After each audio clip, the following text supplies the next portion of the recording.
What's up, YouTube? It's your boy Game Winner here, and I have a movie review for you based on this book by Max Brooks, World War Z. I saw that on this past Friday, and essentially, this is just going to be an in-depth analysis of what I thought of the movie compared to what I thought of the book, compared to discrepancies in the plot, as well as room for sequels. So the first thing that I would like to say is that it is very unsimilar from the book. It's got a UN reporter and zombies, and that's about it. So the movie starts out where they're in New York, and then shit happens, and the zombie apocalypse essentially begins, and then they have to evacuate the city, and that's where I come across the first discrepancy. When somebody's bit, it takes approximately 10 seconds for the person to turn.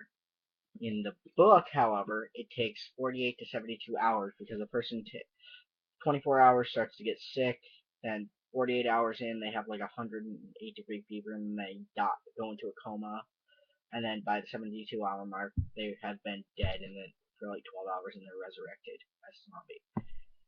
This essentially is a Deus Ex Machina, as it pretty much makes it so that the story can progress much faster. Whereas in the book, since it's like really long. It's essentially you can have a lot such things as like 72 hours because you can pass like in over the course of this book it's like I want to say a 5 to 10 year period, but in the movie it's like 2 months max. Another discrepancy is when they're actually in this building and this he knocks down a bunch of stuff to get like block out the stairs from zombies, and then a kid appears next to him. This shows that just if you knock down the stuff down the stairs, how could the kid get up the stairs? It's a discrepancy. After that, essentially, he takes a plane or takes a helicopter to an aircraft carrier, and he essentially goes back into business with the UN and try to find a cure. And then they head off to South Korea. And something funny I found here was that when they first get there, the doctor who's supposed to find the cure, essentially they give him a handgun, and apparently they're like, okay, keep your hand off like your finger off the trigger. What they didn't tell him is just keep the safety on unless you need it, so that when this since it's pretty much a torrential downpour there, when he's running up the back of the plane, he trips and shoots himself in the head, and there goes the best hope for mankind. I found that just like a comedy relief character that's not really there for the entire story. Otherwise, another thing is with the prisoner, and they talk about like the uh back on South Korea when they tell him he should go to Israel for like because they predicted it.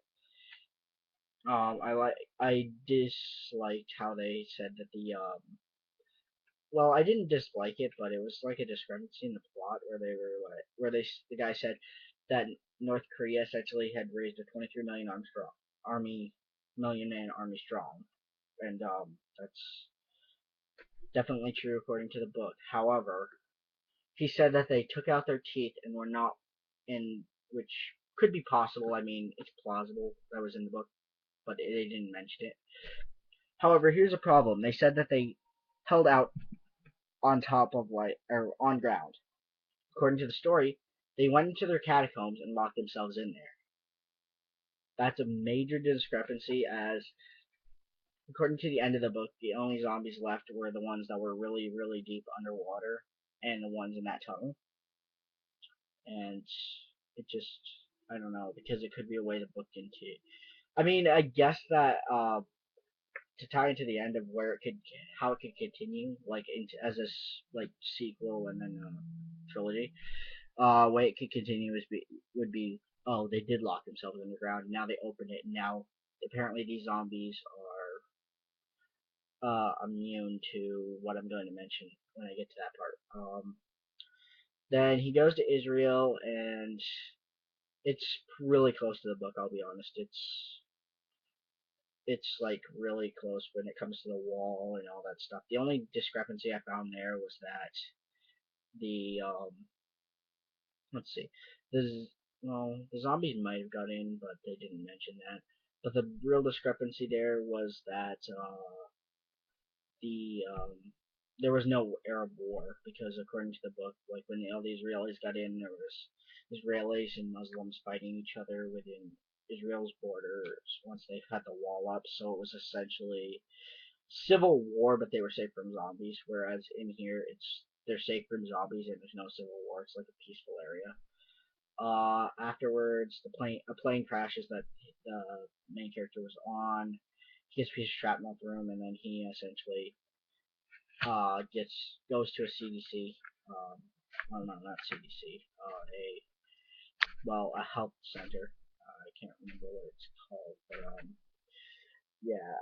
And then from there they go to they remove the shrapnel from him, and he finds out that the person who she promised would keep him on the or his family on the aircraft carrier had put them off of it because they thought he'd been dead because his plane had crashed. And the reason for that plane crashing was actually because zombies just spread the infection throughout the entire plane. And essentially from there he needs to find a way to, because he believes he knows what the cure is, whereas in this book there is no cure, but in here it's not really a cure, it's a way to camouflage yourself by infecting yourself with like a H1N1 or something like that, like some really bad sickness, and then vaccinate it or just keep it, but obviously you're gonna want to vaccinate it. And then the zombies don't want to attack you because you are weak, essentially, because there's something wrong with you. So he sneaks across the building, gets the thing, the medicine, or well, sickness and medicine, and it works. And then pretty much they spread the cure all over the globe. However, what I see as a problem, or well, yeah, a problem, is that I'm thinking that maybe because he did lock a zombie in this room with all these medicines, and what I'm thinking is he's gonna get, since it was like a frozen area, he's gonna go into cryogenic slumber, and then when he wakes up, it's going to either be the next generation where there's kids that don't have it vaccinated, or he's somehow gonna go berserk and stab himself by accident with one of those diseases, and then become immune to not seeing people with those diseases, and then just be able to attack everyone. And then essentially, once he attacks one person, that person who already had the vaccination is just gonna instantly become another zombie who's immune to it, and then so on and so forth. And there's your sequel. Uh, Other things that I found interesting in the movie was the choice in character. I didn't think the acting was the best. I would say probably the supporting acting was much better than the lead acting. Overall, compared to the book, like following true to plot, I would give it a 4 out of 10. As a technical production, I would give it probably a 7 out of 10. As for plot wise, setting the book aside, I would give it an 8 out of 10. For choice in acting, I would give it probably well, for lead, I would give it a 5 out of 10, and for supporting, I would give it a 9 out of 10. Overall, it's probably the best zombies movies that I've seen, but that's probably because it's not only based off of Max Brooks' World War Z, which is my personal favorite book ever, which I've read 3 or 4 times, but the fact that it had like a $200 million budget, which as of right now is the most for a zombie film ever, which is what I believe this genre deserved. There's one thing that I really liked is that they followed through with zombies weren't just like lumbering Call of Duty zombies like something like that, or they weren't just dumb zombies like Dead Rising. That they were dumb, but they were Hussein Bolt zombies essentially. They were running full speed, superhuman like, and that's how it worked. As well as they had to be quiet to sneak past them, which I found really interesting because that is true, would be true in a zombie apocalypse. But the thing is, I had just beaten The Last of Us, which I'm probably gonna go back and beat on hard difficulty so I can get some more achievements. But I found that interesting because in The Last of Us, that is a way to get through the infected switch and humans, but it's definitely a new thing in the franchise versus, say, Dead Rising zombies you can't sneak past, and then Call of Duty zombies. Everybody knows that's a mess. But it's the only thing it has in common with zombies is that they're zombies. I mean, you get attacked, you go down, you don't get infected, and then it's just and then you can shoot. Like technically speaking, as you shoot a zombie in the head, no matter what, it's gonna die unless it's some kind of super powerful zombie. Call of Duty wise, even on round one, it takes like 8 or 9 bullets to kill a zombie. If you shoot him in the head, it's well, now it's like 3 or 4. But it's just ridiculous how unrealistic Call of Duty Zombies is. Like, it can't really be realistic because zombies don't exist. But yeah, but it's just you can't really. According to what everybody said about zombies and like the genre it's established, Call of Duty is very very far from it. It's pretty much a horror.